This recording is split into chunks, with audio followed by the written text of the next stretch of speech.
Hoy, día 16 de abril, estamos en la escuela ORT para realizar una entrevista al señor Óscar Arbe para el proyecto Malvinas en la Memoria. Bien.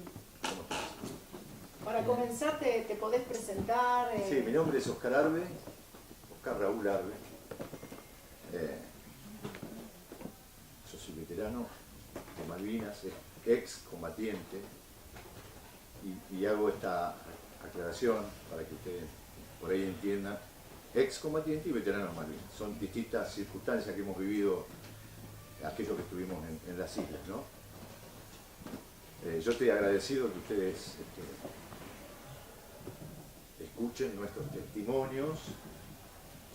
Es importante para un joven reconocer en el tiempo lo que pasó en aquel momento. No para encontrar, creo yo, héroes, sino para, en el caso particular mío, mi intención es transmitir la experiencia. Todos vivimos circunstancias diferentes, aquellos que estuvimos allá. Yo era soldado, tendría 19 años en aquel momento, y bueno, fueron circunstancias que nos dejaron marcados para siempre, ¿no? Aquellos jóvenes que fuimos a la guerra. Yo estaba en un regimiento de infantería, al igual que Silvio, pertenecíamos a la misma brigada, digamos, ese era el paraguas que nos sostenía todo, que éramos infantes. Mi rol en el campo de batalla fue ser apuntador de mortero 81, un caño que disparaba un proyectil, un tiro curvo.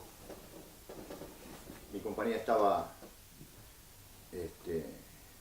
en una zona de potencialmente de hipótesis de guerra, pero en ese momento nosotros honestamente no teníamos ni idea de lo que estaba pasando, no sabíamos qué estábamos haciendo ahí. Yo había hecho la corimba de servicio militar, había salido de baja en noviembre del 81, el 10 de abril me llegó un telegrama que me tenía que presentar, creo que el 12 de abril, el 13 de abril preparamos todo el equipo, el material que teníamos que llevar. Nuestro material, mi mortero era del año 38, para que tengan una idea, ponerlos en situación. Una cosa muy pesada, parecía una cosa de la época de San Martín, ¿no? Y después tenía una pistola ametralladora que se llama una PAM, que era un arma que se usaba en la Segunda Guerra Mundial. La usaban los alemanes para, cuando se tiraban en los paracaidistas, disparaban con eso 2 o 3 cargadores y después seguían con el fusil. Era un arma muy común. Nosotros embarcamos el 12 de abril, perdón, el 13 de abril. Viajamos a Río Gallegos en un vuelo desde Morón. Desembarcamos en Río Gallegos, nos dieron un sándwich, hacía mucho viento, mucho frío. Nosotros llevábamos la ropa común que usábamos acá en Buenos Aires, que la temperatura era completamente diferente, ¿no? Y subimos a otro vuelo, que era un vuelo de línea, sin asientos, nos sentábamos en los pisos, y ahí yo me quedé dormido, sentados en el piso todos los muchachos, todos los chicos, y cuando aterrizamos me desperté y algo que me llamó la atención era el aeropuerto de Puerto Stanley, que decía el cartel, ¿no? Eso fue mi primer golpe de ¿qué estoy haciendo acá? Honestamente, ¿qué estoy haciendo acá? Nosotros no sabíamos a dónde íbamos, no teníamos ni idea a dónde íbamos. Bueno, se largó un temporal terrible, esto un poco a modo de color, ¿no? Nota de color. Un temporal terrible, tuvimos que caminar hasta Puerto Argentino, no teníamos alimento ni nada por el estilo, y llovía a cántaros, teníamos que llevar este fierro que pesaba, lo llevábamos entre 3, una placa que se llevaba en los hombros, digamos que íbamos bastante improvisado todo, ¿no? Y siempre recuerdo llegar a las cercanías de Puerto Argentino y meternos en una casa para protegernos, porque estábamos empapados y congelados. Y me temblaba la mano y me temblaba la cara. Y un hombre de ahí un nativo de ahí de Puerto Argentino, me dio agua caliente y una sopa. Fue mi primer sentir algo caliente. Después de ahí pasamos la noche en un galpón, secando la ropa, y al día siguiente ya fuimos hacia la montaña. Nosotros estábamos ubicados, hay una batalla muy importante de Monte London,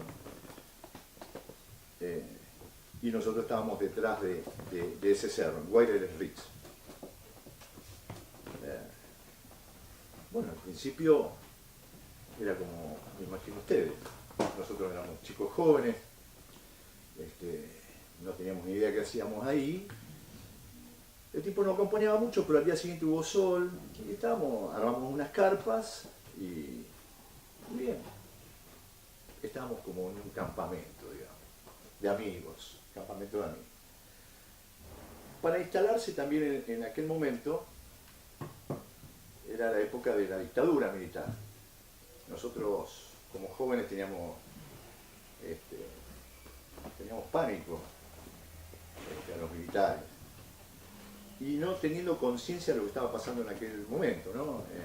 Por lo menos en lo particular. Yo no tenía conciencia de lo que ocurría, ni si era una época muy violenta. En el regimiento habíamos recibido instrucción antiterrorista y una eventual guerra contra Chile. O sea, nos prepararon en ese sentido, ¿no? Con una instrucción antiterrorista de ciudad y una guerra contra Chile que en el 78, esto era en el 82, en el 78 casi vivimos ese conflicto.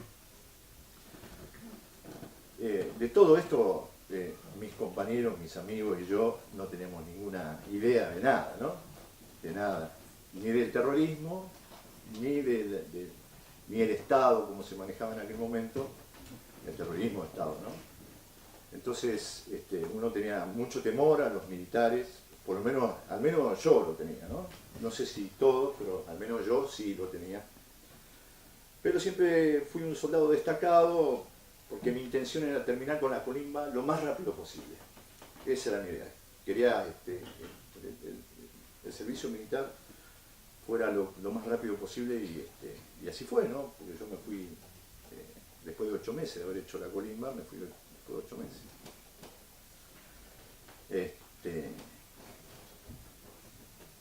Y ahí empieza el ruedo, señores.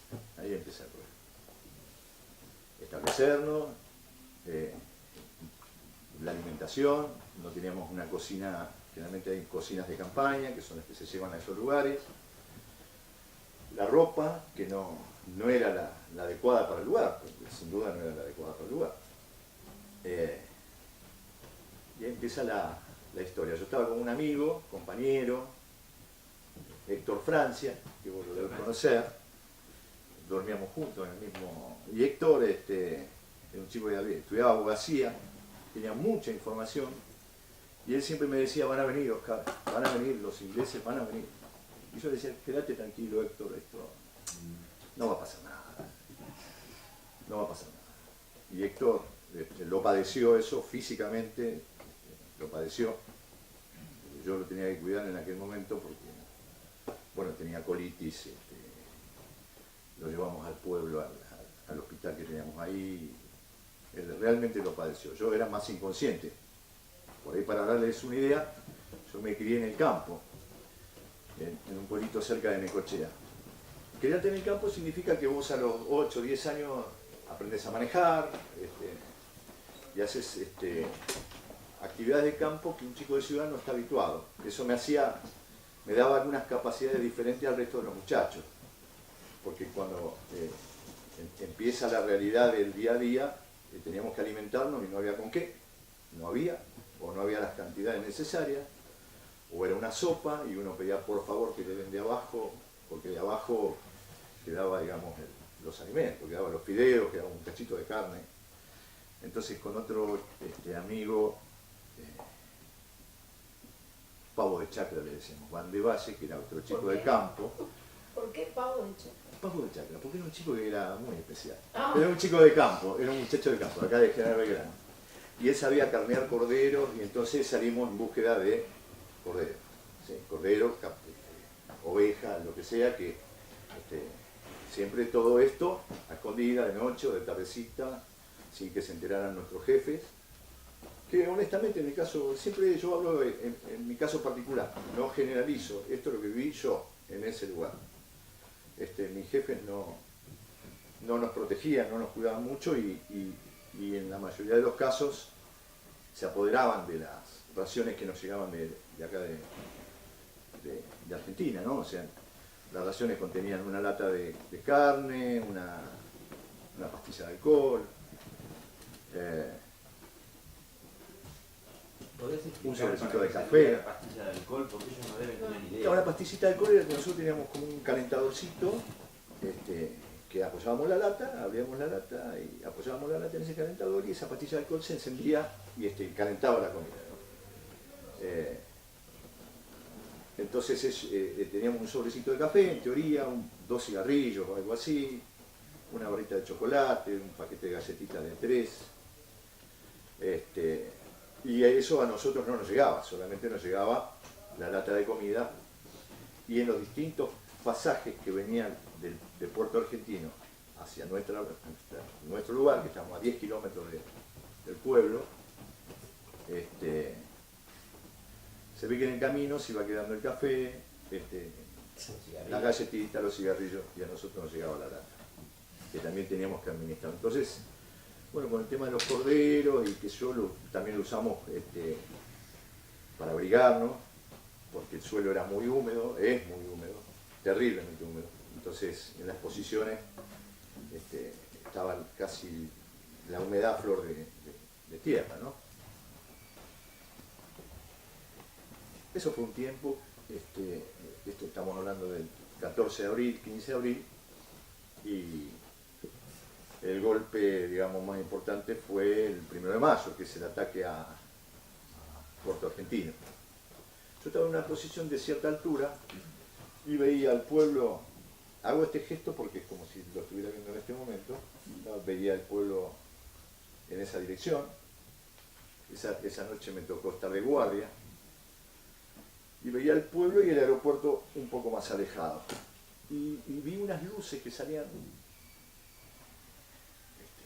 de abajo, de la tierra, luces, y estábamos con otro compañero y nos llamó la atención, no teníamos ni idea de qué era, eran proyectiles, estaban tirándole a los aviones ingleses que bombardearon el aeropuerto.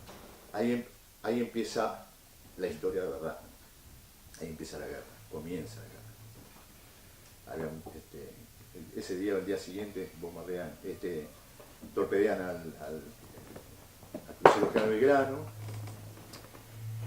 Nosotros no teníamos mucha información, no teníamos radio, teníamos entre tantos compañeros, que éramos 120, 130, alguna radio portátil de aquel momento, y escuchaban la Radio Colonia o Radio Carve, creo, de Uruguay. Entonces más o menos nos informamos, pero por intermedio de los uruguayos.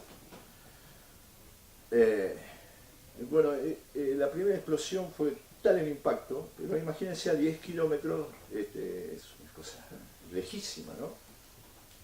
Pero fue tal el impacto que se movió, parecía que se movió toda la tierra y esto era en el amanecer. Ese mismo amanecer empezamos a cavar un pozo de zorro para meternos adentro, para protegernos de un bombardeo.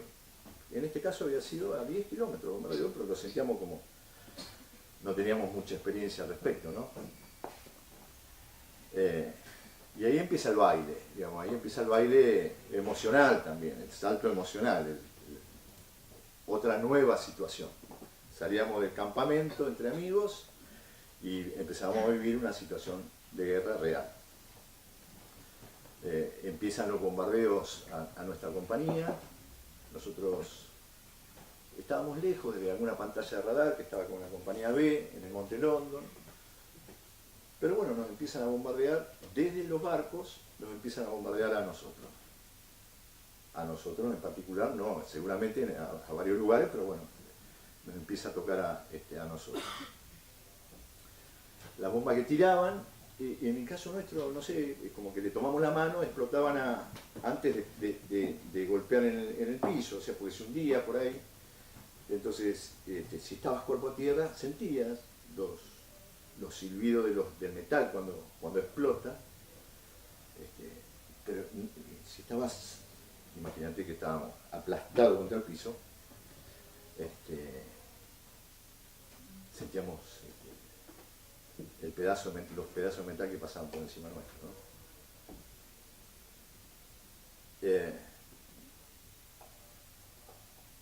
En nuestro humor, ya con el paso de los días, se va modificando nuestro humor, nuestro estado de ánimo. En el caso particular nuestro, un oficial, no teníamos mucho... A ver, en una situación de guerra uno busca liderazgos, y naturalmente los liderazgos los tienen los oficiales, los suboficiales. Nosotros éramos soldados, chicos de 18, 19 años, algunos más grandes, quizás porque había pedido prórroga para seguir estudiando y hacia la comisma con 24, 25 años, ¿no? No teníamos liderazgos de nuestros jefes de compañía, nuestros jefes de sección, no había liderazgos que sintiera uno que nos estaban protegiendo, ¿no?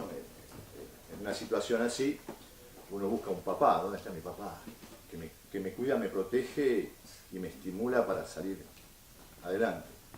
Nosotros teníamos un jefe, un oficial, que confiábamos mucho, yo confiaba mucho en particular en él, y recibió un disparo en la pierna. Yo en ese momento no sabía qué le había pasado. Después con los años lo averigüé. No se pegó el disparo él, sino que habían pateado un fusil un compañero, y él siempre tenía el fusil cargado y sin seguro. Quiere decir, estoy con el fusil a la mano siempre, ¿no? Esto lo comento porque tiene que ver con las reacciones humanas, ¿no? A ver, yo cuando converso con chicos jóvenes, no me importa mucho el tema bélico en sí mismo, sino es cómo salir de esa situación en la vida, ¿no? Cómo vivir la experiencia y cómo esa experiencia utilizarla para salir adelante, que es lo que más me interesa transmitir a los jóvenes. Pero seguramente que ustedes, chicos, a veces tienen interés de saber qué pasaba, ¿no? Y esto tiene que ver con la realidad, ¿no? ¿Qué pasaba? Pasaba, en el caso mío, que no teníamos liderazgo. Entonces, para sobrevivir teníamos que ir al pueblo a robar mercadería. Esto es real. En las guerras pasan, en la guerra se miente. O sea, es todo la inversa de la vida común y cotidiana que uno tiene en su ciudad, en su barrio, con sus amigos. En la guerra, para sobrevivir, hay que mentir, hay que robar y hay que sobrevivir. Esa es la única forma de superarlo.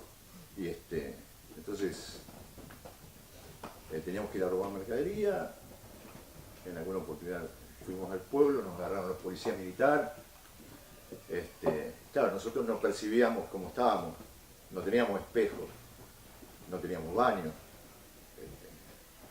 nos lavábamos la ropa en los charcos de agua y tomábamos de los charcos de agua, no teníamos pastillas potabilizadoras ni nada por el estilo. Por eso que Héctor Francia, mi compañero, se enferma, ¿no? Tiene un problema estomacal y se enferma. Entonces, esa supervivencia de lavarse la ropa, de poder alimentarse, de vivir húmedo, mojado, los pies todo el tiempo mojados, todo el tiempo húmedo, yo una vez se me ocurrió, bueno, capaz que a vos también, ponerme una bolsita de nylon en el pie para que no se mojara. Y fue un desastre. Mis pies quedaron todos destrozados. Pero bueno, era lo que a uno le tocaba, ¿no? Habíamos hecho una suite muy piola con 4 compañeros, habíamos cavado y seguíamos cavando y desarrollamos las camas, 4 camas alrededor y una acá al costado, un lugarcito para poner los fusiles y hicimos un hornito, un hogarcito y con la salida de los nosotros guardábamos los proyectiles, venían los proyectiles en un tubo así con aluminio. Entonces ese tubo de aluminio lo utilizamos para la salida del hogar, ¿no? Por ahí algunos saben, ustedes son mucho más inteligentes que yo. La composición de la tierra en Malvinas es turba, que es un grado anterior al carbón, quizá dentro de 1000 millones de años sea carbón. Pero la turba es la tierra que se convierte en carbón y nosotros, la turba de las cortezas de los cañones así de la tierra, que estaba seca, se encendía. En realidad primero desarmamos todos los postes de los alambrados. Desarmamos todos los alambrados, nos quedamos sin leña y pasamos a esta segunda instancia. Y ese fuego lo manteníamos durante todo el tiempo, todos los días. Pero claro, eso nos generaba, teníamos toda la cara negra de tizne y un olor que era impresionante. Y así fuimos al pueblo una vez y, claro, no teníamos espejo para mirarnos y nos agarró la policía militar, nos pegó una milonga, comiendo algo. A mi compañero lo estaquearon, que era una situación. ¿Saben lo que es estaquear? Sí. Sí, Claro, sí. Primero tuvimos que subir Algunos no saben. Claro, estaquear era una medida de castigo. Un castigo que se le daba a un soldado, quizá en la época de la colonia, que ataban al piso, y te dejaban toda la noche ahí, o 2 noches, en el caso, yo me salvé, mi compañero no, te dejaban atado y te tiraban un poncho arriba para que no te pegue la humedad, pero te morías de frío toda la noche. Bueno, eso nos generó un poquito de bronca y de odio con nuestro jefe, ¿no? Porque nosotros comentábamos que no nos estábamos alimentando, ¿no? Bueno, esta circunstancia se fue extendiendo en el tiempo, así, permanentemente. No teníamos mayor información, no teníamos nuestro jefe que había tenido un disparo en la pierna, nuestro jefe, digamos, alguien que nosotros le teníamos mucho respeto y tenía el liderazgo como para afrontar esta situación que estábamos viviendo. Entonces estábamos un poquito en el aire, no sabíamos qué hacer en ese caso. Pero la fuimos peleando de esa forma, ¿no? Y siempre recuerdo con un amigo, Castañari, que fuimos al pueblo otra vez, conseguimos unas tiras de suboficial, unas tiras se le dice al cargo, ¿no? Y llegamos al pueblo y fuimos a un lugar a pedir comida y nos dieron yo me acuerdo siempre, fideos para sopa, extracto de tomate, dulce de batata, dulce de membrillo y un queso fundido milcao. Nunca me lo voy a olvidar, ¿no? Queso fundido milcao. Caminamos 50 metros con la bolsa así y abrimos la barra de dulce de membrillo y el queso y comíamos. Nunca más pude probar el dulce de membrillo, ¿no? Es una cosa que ¿Sí? me empachó. Y después regresamos. Al día siguiente los ingleses toman el Monte London, que era nuestro cerro, vimos la batalla, era ahí. Vimos los disparos todos cruzados, bombardeo, helicóptero, una locura, ¿no? En el campo las distancias parecen menores, o sea, visualmente está todo cerca. Y sabíamos que después de ellos nos tocaba a nosotros. Esto era lo que en el la guerra yo creo que eso, no hay nada, no hay una situación mejor que la otra, son todas iguales. Pero nosotros sabíamos que después de ello era nuestro turno, ¿no? ¿Alguna pregunta, chicos? ¿Qué te ayudó a sobrevivir, Oscar? ¿Qué te devolvió al continente a vos? ¿Sí? A ver, yo traje, había algunas cosas que me traían en el continente que eran las cartas que me mandaban los chicos de los colegios. Traje 2 o 3 para que vean. ¿Ah, sí? Sí. No recibíamos muchas cartas. Yo recibí en mi familia 4 o 5. Los chicos que mandaban cartas de colegio. Una noviecita que tenía que yo... Elida se llamaba, que nombre antiguo, ¿no? Que nombre antiguo. Una tanita muy bonita, que me decía que en la carta me decía todo lo que me extrañaba, qué sé yo, y también que tratara de ubicar al primo de ella, Miguel Castagnari, que estaba en las islas, pero no sabía dónde. Bueno, ese mismo día recibe Miguel Castagnari y estaba en mi pozo. Esta chica le manda al primo una carta para que me ubique a mí, y a mí para que lo ubique a él. Y nosotros estábamos leyendo las cartas, cosas que suceden, ¿no? Para una película. Uno cree que las películas las cosas no suceden, y las cosas suceden, increíblemente suceden. Entonces, eso... Y por ahí a vos, Katz, te pasó que yo, mi memoria de Malvinas es en blanco y negro. No tengo recuerdos en colores. Mi recuerdo de Malvinas son en blanco y negro. Y todos mis amigos o compañeros... En un 90% te comentan todo lo mismo. Mis recuerdos son en blanco y negro. No hay recuerdos en colores. Una cosa que es loca, ¿no? Cuando Puerto Argentino, los techos son de distintos colores...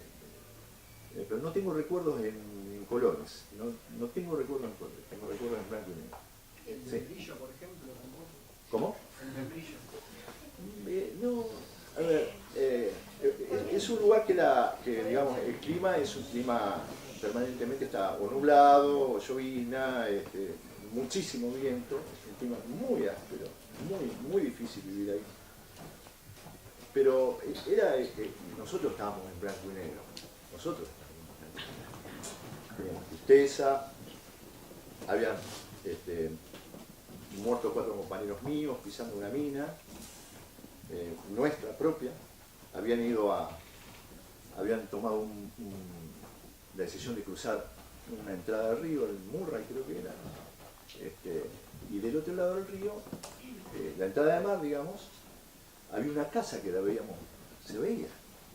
En esa casa había gallinas, había por ahí lechones, había corderitos, había una casa que tenía cosas, que seguramente a nosotros nos hacían falta. Entonces fueron 4 compañeros míos, y tomaron un bote y pisaron una mina antitanque que habían puesto el ejército nuestro, y bueno, murieron los 4, ¿no? Eso fue un impacto, porque al otro día los tuve que ir a buscar, y al otro día a las horas los fuimos a buscar. Y siempre recuerdo cómo es la mente humana, ¿no? Cuando volvíamos con los restos, que eran todo como un maniquí, todo desarmado, juntar los restos no es una cosa para un chico de 18 años muy sencilla. Pero veníamos contando cuentos a la vuelta. Necesitábamos salir de esa tensión, de ese dolor. Uno era amigo mío, íntimo amigo mío. Y generalmente los que hacían este tipo de cosas era para compartir. Voy a buscar comida para compartirla con mis compañeros. Uno no iba a robar para sí mismo, robaba para compartir porque sabíamos todos en la situación que estábamos, ¿no? Entonces son todas cosas, por eso el blanco y negro tiene que ver con uno mismo, ¿no? Con la impotencia, el dolor, el no saber qué va a pasar. Eso es terrible, el no saber cuándo voy a comer. Yo hoy tengo rasgos de aquel momento que no me los puedo sacar de encima. Y es la comida. En mi casa la comida es muy importante para mí. no lo puedo manejar. Entonces, tiene que haber comida. Tiene que estar el almuerzo para mis chicos cuando vienen del colegio. Tiene que estar la cena. Es una cosa que nunca más la puedo manejar. No he ido a muchos psicólogos ni psiquiatras. Yo participo de muchas actividades en un centro de excombatientes en Lanús. En ese centro de excombatientes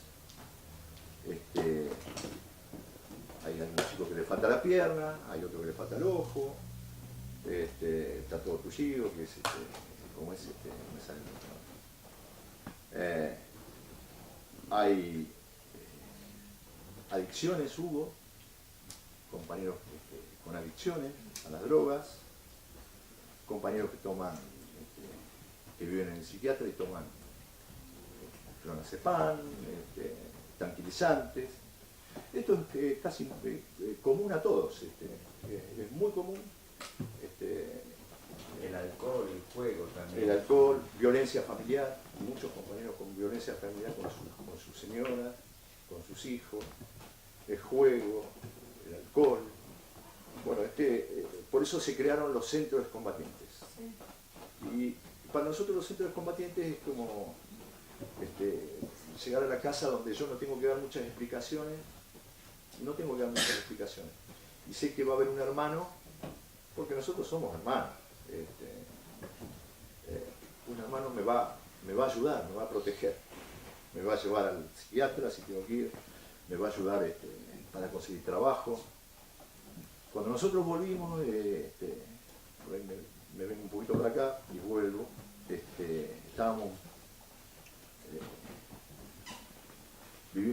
volvimos ocultos de aquella guerra, entonces no había amparo, no existía el Estado, nos bajaron de un barco, nos llevaron a la escuela de suboficiales en Campo de Mayo, y nosotros, en particular mi compañía, hizo un quilombo bárbaro. Ya estábamos en estado medio de locura y nos dejaron salir. Nos llevaron al regimiento, nos hicieron firmar un papel en aquel momento, que no podíamos revelar ningún secreto o nada de lo que había sucedido, y nos vinimos para casa. Pero bueno, no sé si me estoy yendo No, está mucho. perfecto. A ¿Sí? ver, te quiero preguntar. Ah, ya. Yo tenía dos preguntas con respecto a las cartas. Sí, Vos dijiste que te llegaron algunas. sí. ¿Tenés ideas si hubo otras cartas que no pudieron llegar por un tema de que el gobierno las necesitaba y eso? Mira, no sé si las controlaba las cartas, honestamente no lo sé, no tengo ni idea. Sí, lo que sé es que la logística era muy complicada ya al comenzar la guerra. Los aviones que venían a Malvinas, nosotros los veíamos, los Hércules, que son los aviones de transporte, entraban casi a ras del piso, por decirte algo, y era muy difícil. Y nosotros enviarla también era muy difícil, porque el pueblo quedaba muy lejos, y ya después no podíamos enviar cartas, solo podíamos hacer telegramas. ¿Qué será un telegrama? Como un WhatsApp, una cosa así, ¿no? En aquel momento nada más que había que... Y había 3 textos distintos. No podíamos decir, mamá, ¿cómo estás? Acá estoy bárbaro. No, teníamos que escribir los textos que ya estaban designados. Y de esos textos yo mandaba uno diferente al otro para que mis viejos supieran que yo seguía con vida, cosa que ellos no tenían ni idea, ¿no? No lo sabían. Claro que la guerra acá se vivía de una manera, allá se vivía de otra manera. Allá la cosa era real, ¿no? ¿Alguna otra pregunta vos? ¿Sí? Te quería hacer una pregunta. ¿No sentías en ese momento una necesidad de quiero volver para contarlo? Y si fue así, cuando firmaste este papel, ¿qué sentiste? No, yo no sé. Yo quería volver, yo quería vivir. Mi vida tenía mucho valor, yo quería vivir. Para contarlo no tengo ni idea, francamente no tengo ni idea. Cosas que después lo hice y después lo abandoné. Durante 25 años no hablé del tema. Creo que, bueno, Lucho... Perdón, ¿durante 25 años? Sí, por lo menos, o 30, sí. No hablé nunca jamás de este tema, jamás. No lo hice nunca más. Sí, cuando volví, recuerdo, mi noviecita pertenecía al Partido Radical y me pedía por favor que fuera a contar lo que había vivido en reuniones secretas, eran en casa de familia, 20 personas y me hacían preguntas y todo con mucho temor, ¿no? Porque estaba la dictadura en aquel momento, yo había afirmado que uno no sabe, no tenés ni idea de lo que está firmando, todo con mucho, muy escondido, mucho pánico, mucho temor, ¿no? Pero no. Claro, después con los años va cambiando un poquito la visión de las cosas. A ver. Una pregunta. Además de una herida psicológica, emocional, obviamente, ¿te quedó alguna herida física? No, a mí no. A ver,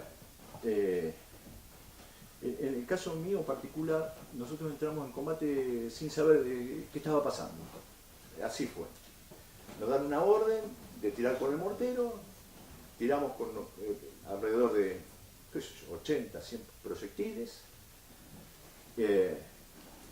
y después no podíamos asomar la cabeza, fue un bombardeo impresionante, ya estaban detectadas nuestras posiciones, ellos estaban a una altura superior, por lo tanto nos veían, sabían dónde estábamos, sabían físicamente dónde estábamos. Yo me había corrido de mi lugar, de mi pozo, me había corrido 200 metros para atrás, tuvimos que traer los cajones de municiones, hicimos un lugar para ocultarnos y lo tapamos con el paño, con una carpa, lo tapamos como si nos fuera a proteger una tela, ¿no? Y sí, recuerdo esto, hay cosas que yo puedo decir, esto me dejó marcado. Viví una situación en ese momento de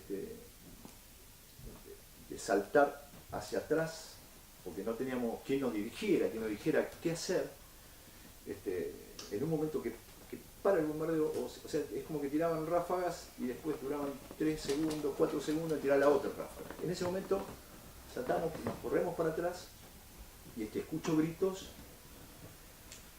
de un soldado, no lo identifiqué y lo alzamos con otros 4 compañeros con una frazada. Nosotros habíamos bajado 20 kilos, yo al menos bajé alrededor de 20 kilos. Entonces era muy difícil y gritaba como un loco, lo pusimos arriba de la frazada, él estaba herido pero no veíamos dónde, no teníamos linterna, entonces los ingleses que estaban, el regimiento de paracaidistas 2, que nos atacó en nuestra posición, tiraba luces de bengala y ahí veíamos la sangre y los gritos, ¿no? Los gritos y la sangre. Lo cargamos en una frazada y lo fuimos llevando sin saber quién era, ¿no? Sin saber quién era, lo fuimos llevando 100 metros, 150 metros, y nos pasó, en el caso mío, que nos tiraban los ingleses y nos tiraban los argentinos, o sea, no nos identificaban los ingleses, entonces nos tiraban con balas trazantes, se llama esas, que de noche se ven las lucecitas, y los argentinos también nos tiraban. Y teníamos que taparle la boca a este chico hasta que perdió conocimiento, porque nos estaban detectando, ¿no? Hace 5 años atrás, por ahí, tiene que ver con lo que durante muchos años no quería hablar de todos estos temas. Hace 5 años voy al regimiento mío, el 7, y un muchacho se acerca y me dice: Arbe, ¿vos sos Arbe? Sí. Te hago una pregunta. ¿Vos levantaste un herido así, en tal lugar? Sí, con Castañari, con Di Rosa y con Gatas. ¿Y qué hiciste? Y bueno, nos pasó esto, que nos tiraban los ingleses, entonces lo cargamos, lo subimos a una montaña, que ustedes no tienen ni idea de lo que es subir un cerro, ¿no? Que era el Modibruc, y te llevamos a una ambulancia y te depositamos en esa ambulancia. Y depositamos ese herido en esa ambulancia. Entonces este chico dice: bueno, el herido era yo. Miguel Moreno se llama el chico. Que nunca supimos, yo nunca supe quién era, y él nos encontró. Eso me abrió un camino distinto, porque, a ver, en la vida te pasan cosas, experiencias, pero es como sanador decir, bueno, este tipo está acá, tiene hijos, tiene nietos, y por ahí yo, en esa línea de la vida, tuve que ver con eso. Y para mí eso es mi gran gratificación. Tuve que ver con eso. El tipo está vivo, tiene hijos, tiene nietos. Él no tiene idea, porque yo no le conté toda esta historia, que fue muy difícil llevarlo, y muy difícil tomar la decisión de llevarlo en vez de abandonarlo, porque era mi vida también la que estaba en juego. Esto era muy difícil. Claro, lo dejo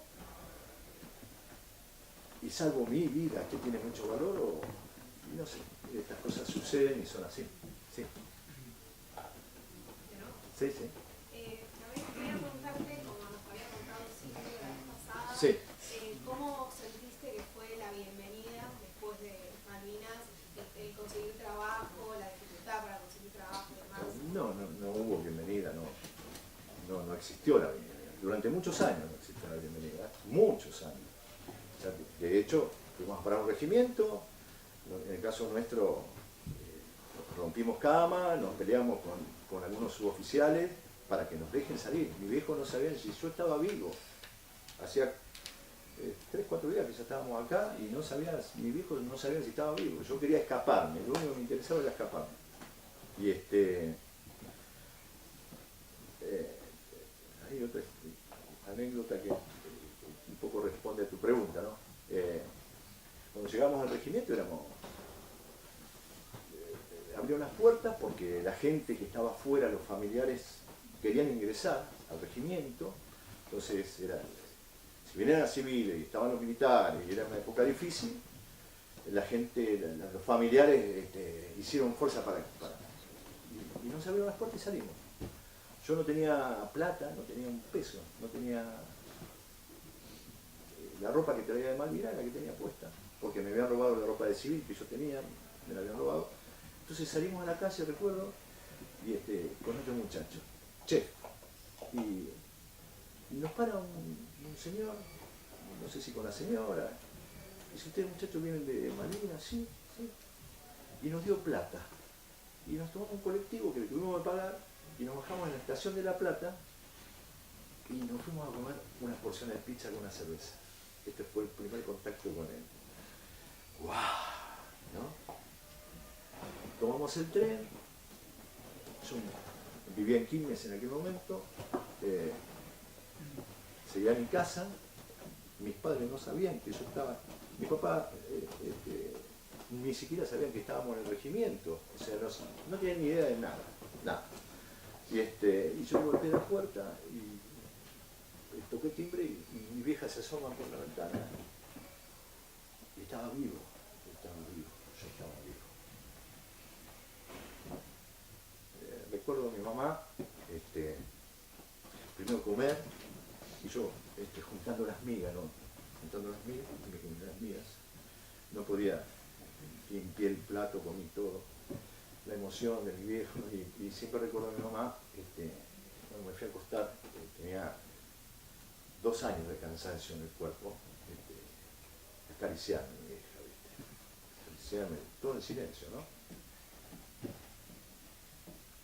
Mi papá llegó al día siguiente de viaje, pero siempre recuerdo esa imagen de mi vieja acariciándome, me había vuelto el hijo, ¿no? Es una cosa muy fuerte, difícil. Te pregunto, Sí. para sacarte un poco, Oscar, vos hablas durante tu relato al principio de que querés dar una charla que es lo que creo que hacemos la mayoría, más Sí. humana que bélica. Claro, sí, esto es una referencia. Por eso, no, perfecto. Siguiendo esa línea, tenemos 36 años de la vuelta. Sí.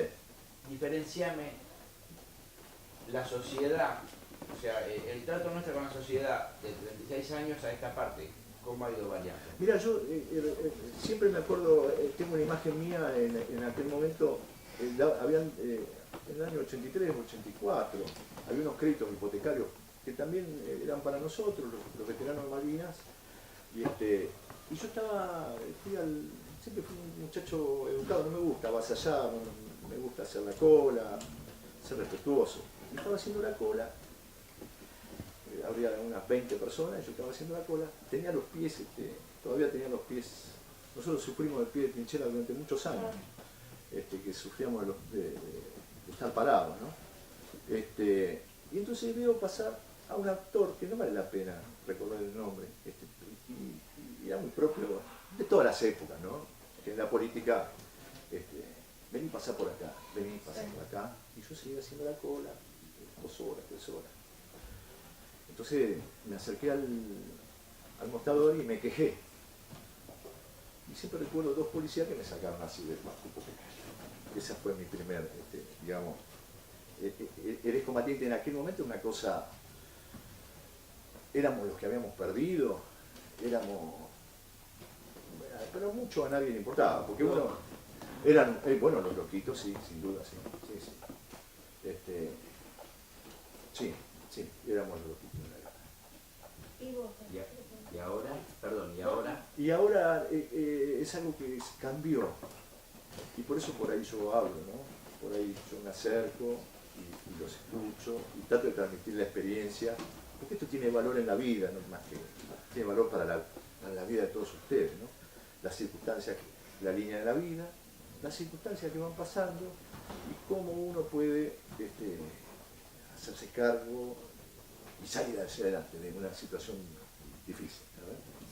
Sí. ¿Cómo fue la situación? ¿Dónde estabas cuando te dijeron que te volvías? Que había terminado.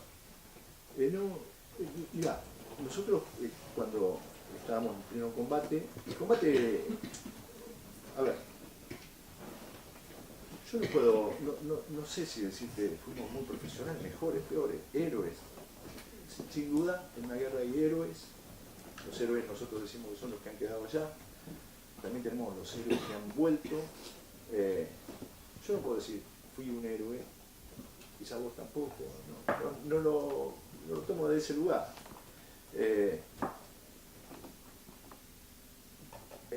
Hay cosas que, por supuesto, me vienen a la memoria. A nosotros nos toman prisioneros ya en el pueblo. A nosotros nos dan la orden, nuestro jefe de regimiento. O sea, nosotros llevamos un herido y volvimos al Modi Group. Y ya los ingleses estaban ahí. Yo no tenía armamento para pelear, no tenía, mi arma era una pistola ametralladora que era para... No sé, yo no podía hacer nada. Entonces se dio la orden de retirarnos. Yo sentí un alivio. Esta guerra era una guerra sin odio. Y siempre recuerdo, en el pueblo, nos llevaron a una barraca, y esa barraca tenía, por uno de los bombardeos, tenía un agujero así, quizás vos estuviste en el mismo lugar.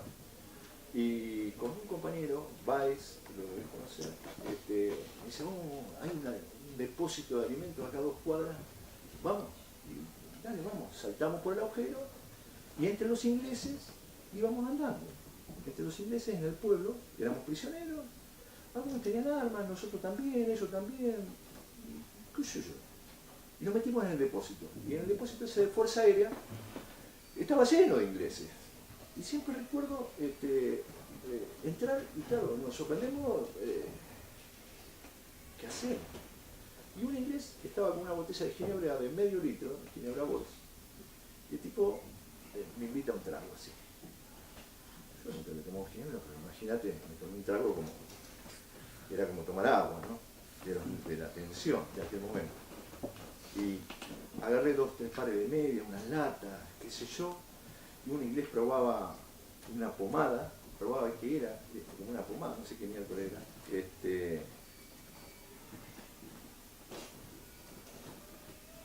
y nos sacaron los policías militares ingleses a ellos y a nosotros los palazos limpios, ¿no? Pero eso, lo que quiero significar con esto, que tanto fue una guerra sin odio para ellos, como una guerra sin odio para nosotros. A ver, nosotros sabemos lo que significa Malvinas para todos nosotros, los que estuvimos allá y los que volvimos. Pero era una guerra sin odio. Y entonces, es como que se acabó la guerra, se encendió otro dispositivo y ya no había más guerra. Se acabó. Una cosa loca, ¿no? Entonces los ingleses nos trataron como seres humanos. Yo, al menos, puedo decirlo con total sinceridad. nos trataron muy bien. Sí, acá. Tengo dos preguntas. Una es si en algún momento pensaste, listo, hasta acá llegue la paz, bueno. Suicidarme, pegarme un tiro en la pata. Todos pensamos en eso. O sea, todos pensamos. Pegarme un tiro en el pie, en la rodilla, en el hombro, que me pase algo pero que no me mate. Pero terminar con esa locura, ¿no? Sí, todos. No creo que haya alguien que no lo vaya a pensar. Salir de ahí, de esa locura, ¿no? Y la otra era, en algún momento en el campo de batalla o allá en Malvinas, Sí. llegaste a usar tu arma. Sí, la usamos en varias oportunidades. Por eso me refería al combate final, que tiramos 100 morterazos. A ver, 100 morterazos por ahí los tirás en 6, 7, 8 minutos, pero en el caso nuestro, el enemigo contaba con toda la tecnología para detectar nuestra... O sea, vos tirabas, recuerdo una noche, mucho antes del combate final, haber tirado 20 morterazos con luces, no me acuerdo cómo se llamaba, ¿no? Tipo trazante. No, el mortero tiraba, viste, las luces de bengala, luces de bengala, sí, porque ya había patrulla enemiga y nos tiraron 200 cañonazos. Eso porque detectaban, era una cosa. No podemos comparar las tecnologías, es una cosa completamente distinta. Lo que teníamos nosotros, lo que tenían ellos. A ver, chicos. ¿Vos llegaste a tener un contacto un poco más humano con soldados ingleses siendo, antes de ser prisionero, algo parecido a lo que Mira, te voy a contar hay unas cosas que, antes de ser prisionero, no, por supuesto. Sí, en el barco, nosotros volvimos en el Canberra. Yo volví en el Bahía Paraíso. Mira, bueno, yo volví en el Canberra, que era un barco, el Queen Elizabeth, que era un barco de pasajeros que transportaron a todos los soldados ingleses en ese barco. Entonces volvimos a Comodoro Rivadavia en ese barco. Nosotros teníamos distintas guardias, o sea, cada pasillo del barco tenía una ametralladora, una en esta punta, en la otra punta nada, y en los pasillos intermedios. Y el guardia que nos cuidaba a nosotros, nos había traído unas revistas. Y nos divertíamos mucho con el guardia. Un pibe joven, 17, 18 años, era inclusive más joven que nosotros.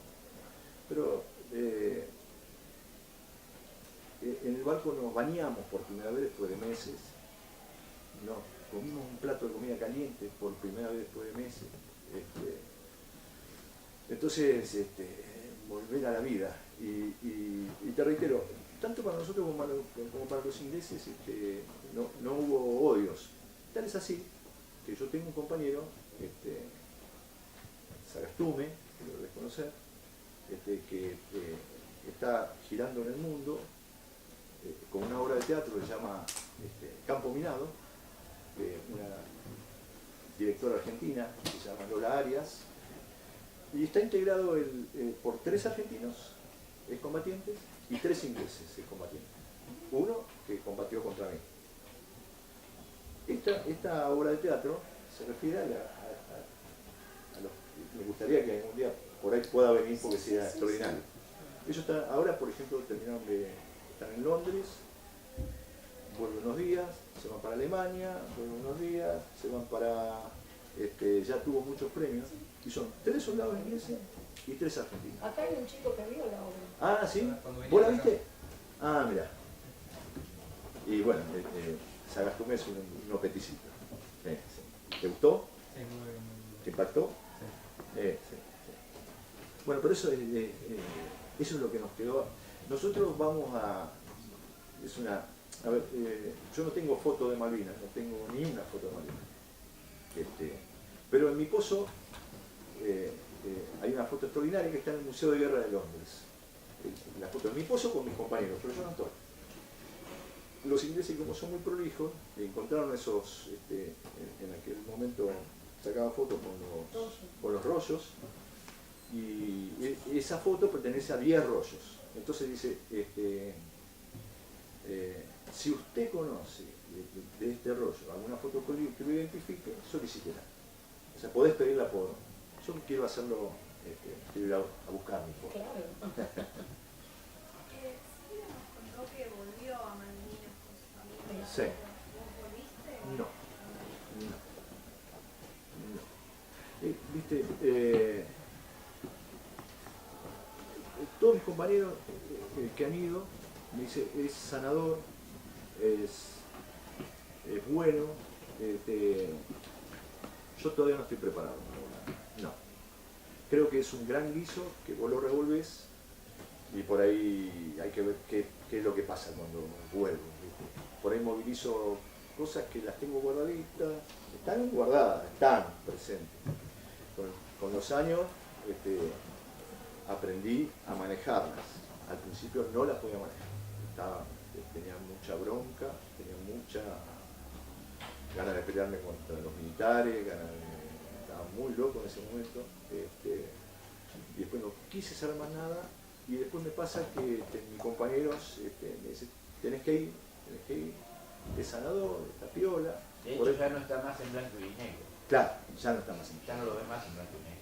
Bueno, viste, son esas cosas que también cuesta mucho dinero. Y nosotros de alguna manera seguimos en contacto con las islas. Organizamos el año pasado una maratón en Lanús. Esa maratón, el ganador de la maratón iba a correr en la maratón que se organiza todos los años en Malvinas. Es una manera de tener un vínculo, ¿no? Bueno, ganó un muchacho en la maratón que hicimos, que organizamos los 6 combatientes de Lanús, y este muchacho viajó el 16 de marzo y ganó la maratón de Malvinas. Es como esta carrera la gané yo. Esta carrera la gané yo. A los ingleses. No a los ingleses, a los Kerpers, a los locales. Yo creo que tienen, si fuera por los ingleses, el pueblo común, dirían, muchachos, estas islas son de ustedes, dejémonos de joder. Pero digamos, los Kerpers son un pueblo muy duro, que se va muriendo. Kelpers le dicen a los habitantes. A los habitantes. Sí, a los nativos. Entonces, bueno, eso, ¿no? ¿Cuándo fue la primera vez que hablaste de esto después de Hace 5 años. Hace 4 Por eso, pero años. ¿dónde 5 fue? años. ¿Con tu familia? No. Mis hijos saben muy poco de esto. No, Lucho, muy poquito. Yo hasta ahora no sabía mucho. Mirá, Claro, Lucho tampoco. unas ¿ves? caras recién, ¿por qué unas caras? Claro, sí, sí. No, mis hijos no. Ya van a tener su tiempo, el tiempo de ellos, ¿no? Sí. Pues como que le da un poquito de vergüenza también, y es lógico. Pero nunca hablé en profundidad de muchos temas de esto con ellos, no. Ya vendrá el tiempo ese, ¿no?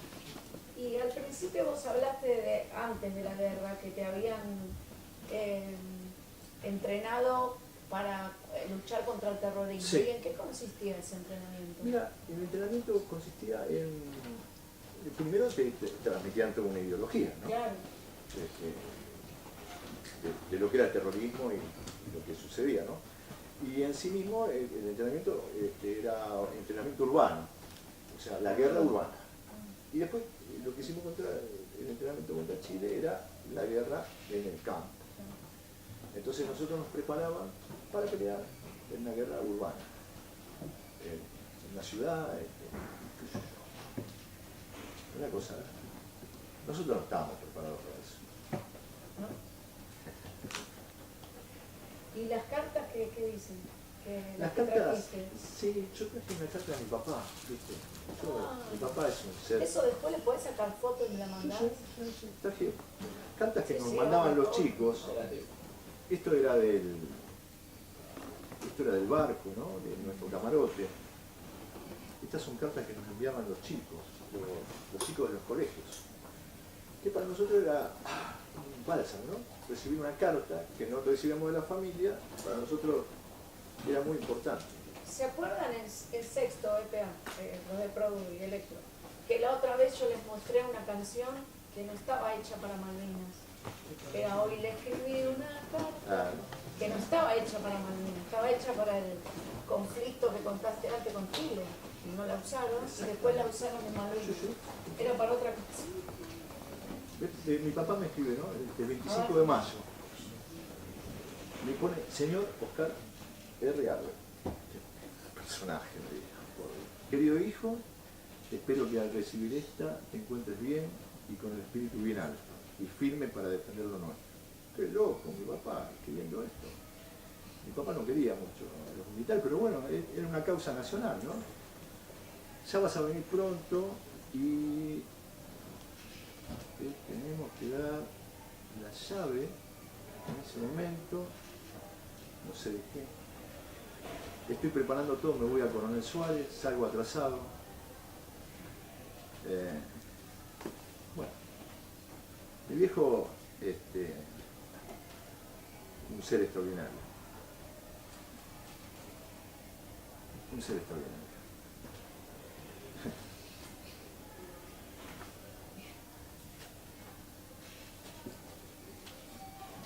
Por supuesto, uno como padre, yo tengo hijos, yo no quiero que mis hijos vivan en la guerra, ni violencia. Nosotros los excombatientes,